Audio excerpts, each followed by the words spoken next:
Sunderland, ils ont vraiment tout compris, les gars. Ça fait des années qu'on voit qu'il y a beaucoup de clubs qui sont dans des situations financières un peu compliquées.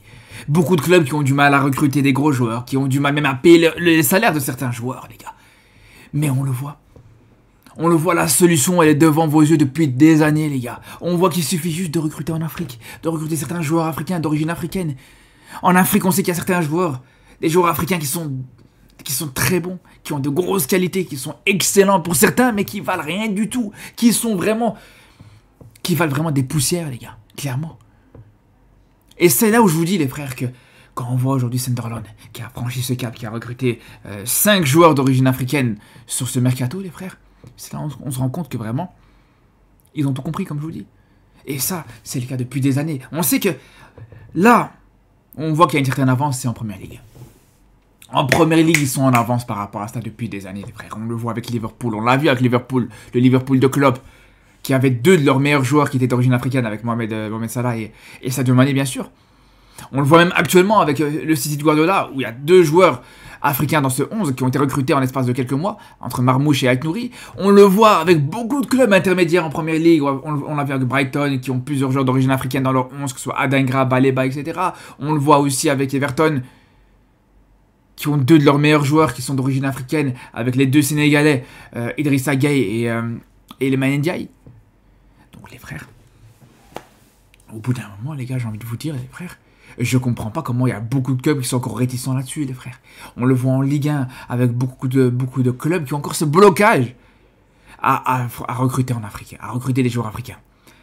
On le voit même au Barça, moi, plusieurs fois, avec la situation financière compliquée du Barça, plusieurs fois, je cite certains joueurs africains qui peuvent être intéressants à aller chercher. Parce que tu sais que, voilà, ça peut flopper, comme tous les joueurs peuvent flopper, ils peuvent arriver dans un club et flopper, mais au moins, quand tu mets 15, 20 millions sur un joueur africain, quand tu mets 15-20 millions sur un joueur, c'est pas comme si tu allais recruter un joueur à 80, 90 millions, tout simplement, les frères. Et là, quand on voit des clubs comme Sunderland qui l'ont compris, c'est là où ça fait plaisir, les gars. Parce que leur mercato, il est exceptionnel. C'est des joueurs exceptionnels. C'est pas des inconnus qui ont été recrutés à gauche, à droite, qu'on connaît pas. C'est des joueurs que j'attendais et je suivais ce mercato avec beaucoup d'attention pour savoir où est-ce qu'ils allaient rebondir. Et on peut citer par exemple Habib Diarra. Habib Diarra qui a fait une saison exceptionnelle du côté de Strasbourg, qui s'est complètement révélé. Le mec a 21, 22 ans. Il est devenu capitaine de cette équipe de Strasbourg. Il tirait les pénaltys, il tirait les coups francs, il tirait les corners. Il avait une importance énorme, non seulement dans cette équipe de Strasbourg, mais aussi dans son équipe nationale du Sénégal, avec l'importance énorme qu'elle a commencé à engranger petit à petit au fur et à mesure des matchs. Aujourd'hui, les gars, sur quasiment la totalité des buts du Sénégal qui ont été inscrits sur les derniers rassemblements, ils viennent d'Habib Diarra, les frères. Tout simplement. Donc ça montre à quel point aujourd'hui on parle d'un joueur exceptionnel. Habib Diarra, d'ailleurs, qui a même, dites-vous, dans la concurrence, il s'est imposé dans ce milieu de terrain devant des Lamine Camara, devant des Pape Matar, devant plein de joueurs de qualité dans ce milieu de terrain sénégalais. Il faut aussi citer bien sûr Talbi. Talbi qui s'est complètement révélé cette saison, pas juste dans le championnat belge, les gars, qui s'est révélé en Ligue des Champions. Dans le match de barrage, dans les matchs de barrage contre l'Atalanta, il a été homme du match, au match aller comme au match retour. Au match aller, il te sort une passe D, au match retour, il te met un doublé, les gars. C'est lui qui a qualifié à lui tout seul cette équipe de Bruges en 8e de finale de cette Ligue des Champions. Donc on n'a pas affaire à n'importe qui. C'est pas des joueurs lambda que, voilà. Pareil, on peut citer bien sûr Adingra. Adingra qui lui aussi, les gars, meilleur joueur de la CAN 2024. Champion en titre de cette CAN, double passeur décisif sur cette CAN 2024. Et tous ces joueurs-là, les frères, ça dépasse pas les 20-25 millions. Hein. Ça aussi, c'est important à préciser. Des joueurs aussi intéressants qui ont des matchs références dans des compétitions internationales, dans Ligue des Champions, Coupe d'Afrique, etc.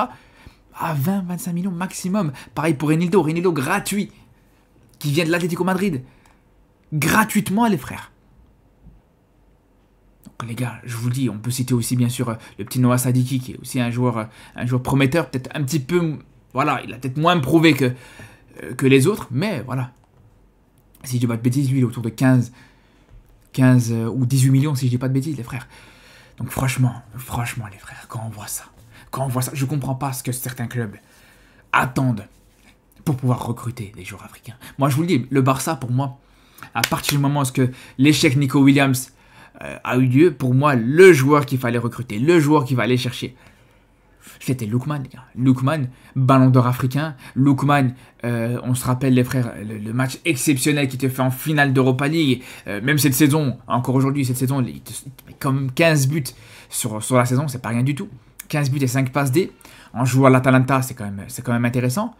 Donc je vous dis les frères, pourquoi on se prive? Pourquoi les clubs se privent de recruter des joueurs africains? Je comprends pas les gars. Alors ouais, ok, je vous vois venir, ceux qui vont me dire qu'ils sont pas d'accord parce qu'il y a la CAN qui se joue. D'accord.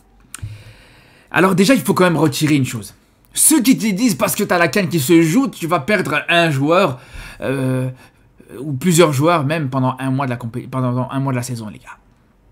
Déjà, il faut juste remettre les choses en contexte. La CAN, elle se joue un mois tous les 2 ans, les frères. Un mois tous les 2 ans. Alors, ça peut être en hiver, mais c'est pas garanti que ce soit en hiver. À la base, cette CAN devait se jouer au mois de juin, donc il n'y aurait eu aucune incidence sur la saison. Bref. Mais admettons, les gars, que la CAN se joue un mois tous les 2 ans.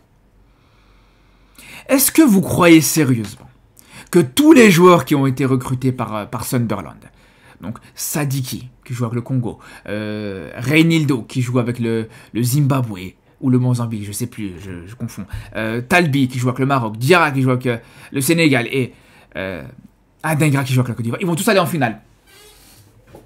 Les gars, il y a que 2 équipes qui vont en finale, les frères. Et c'est même intelligent ce qu'ils font, et je pense que c'est la meilleure chose à faire, de recruter plusieurs joueurs d'origine africaine, mais pas de même nationalité.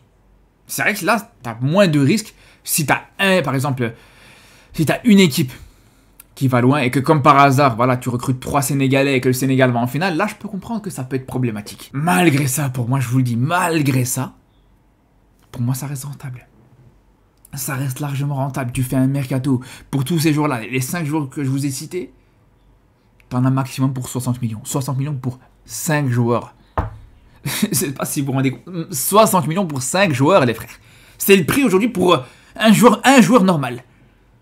Donc pour 60 millions, tu arrives à refaire tout un effectif avec des joueurs intéressants, des joueurs vraiment très prometteurs, encore une fois, les frères.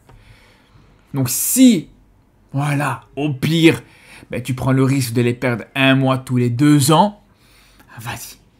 Franchement, c'est pas cher payé. Après, ceux qui vont te dire, ouais, mais regardez, parce qu'il y a un exemple récent qu'on a pu avoir récemment en Ligue 1, c'est du côté de l'OM. Avec l'OM qui recrute Harit, Ounahi, Iliman Ndiaye, et Ismaïla Assar.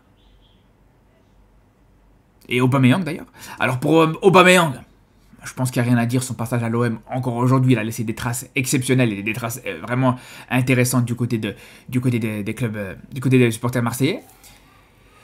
Pour ce qui est du reste, et surtout les gars, les 2 Sénégalais par exemple. Moi quand je prends le cas de Iliman Ndiaye et de Ismaïla Assar du côté de l'OM, pour moi c'est pas leur faute. Je vous le dis les gars, c'est pas leur faute s'ils ont raté du côté de l'OM, si ça n'a pas été, s'ils n'ont pas performé à l'OM. Pour moi l'explication elle est très simple. Je pense que le problème, il vient plus de la gestion côté marseillais. Comment on peut m'expliquer qu'avant d'arriver en Ligue 1, ils étaient performants en Angleterre, et après être repartis de Marseille, de nouveau ils sont redevenus performants en Angleterre. Je pense pas qu'on peut dire que voilà, la Ligue 1 est plus difficile que la Première Ligue, c'est à cause de ça qu'ils n'ont pas réussi. C'est pas ça. Pour moi, je pense que c'est juste la gestion de ces 2 joueurs-là qui n'a pas été à la hauteur. Tout simplement, les gars. Quand on voit, ils sont retournés à Everton. Oui, là aussi, il y a une grosse pression du côté d'Everton. Deuxième club de Liverpool. Grosse pression. Voilà, des supporters quand même assez chauds, etc. Malgré tout, ils ont fait peut-être leur meilleure saison de leur carrière. Je parle de Iliman Ndiaye à Everton, mais pareil pour Ismaïla Assar du côté de Crystal Palace pour le coup. Bref, donc, voilà les gars. C'est pas parce que tu as eu certains échecs que tu as pu voir de certains joueurs africains qui ont signé dans des clubs qu'on connaît bien, que ça veut dire pour autant que globalement c'est des mauvais coups à faire, tout simplement. En tout cas, cette équipe de Sunderland, je vais vraiment la suivre avec beaucoup d'attention les frères, parce que je pense que ça va être aussi une publicité pour le football africain, hein, l'air de rien. Je pense que si cette équipe de Sunderland va réussir à performer avec peut-être la moitié de leur 11 qui sera composée de joueurs d'origine africaine, ben ça va plus inciter, ça va encore plus inciter justement d'autres clubs, anglais notamment, ou même européens de manière générale, à recruter chez les Africains. Tout simplement les gars. Bref, on se dit à très vite les frères pour des nouvelles vidéos sur le football africain, sur le football européen comme d'habitude, et surtout ici là les gars. Prenez soin de vous.